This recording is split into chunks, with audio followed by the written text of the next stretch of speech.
the element, was not intended to be a how-to book. Its intention really was to encourage a different type of conversation. Because I believe that this is a powerfully important argument for, well, several reasons. One of them is economic.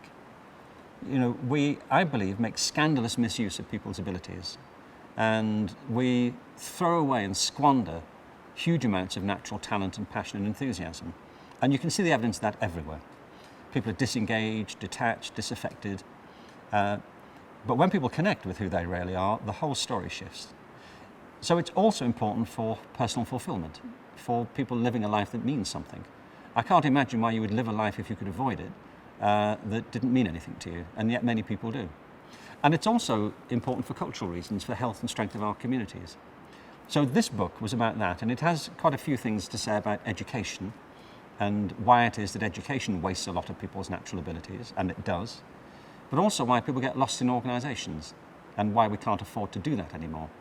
But naturally what people do say is, this is great, but how do I find my element? So the new book is about that. And I think it's a two-way journey. One of them is internal. You know, in the end, you have to spend time with yourself and listen to the signals that you give yourself. You know, people know the things they're drawn to, things they would like to do. Very often, I don't mean they always do, but very often there's things in our lives that we wish we'd tried and we've kind of turned away from it, or we're encouraged not to go there.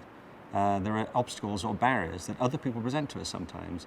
So part of it is living with yourself and listening to those voices and making a list of them, or if you prefer a collage of some sort, but some audit of yourself. And maybe that's a meditative process for some people. But you can't avoid that inner journey. But the second is an outer journey. You need to try things.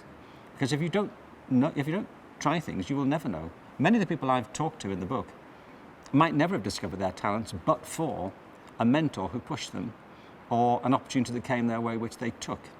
And a lot of us live in kind of encased habits of practice and thought, and we can't break out of them. So the book is really an encouragement to break out of it and try it.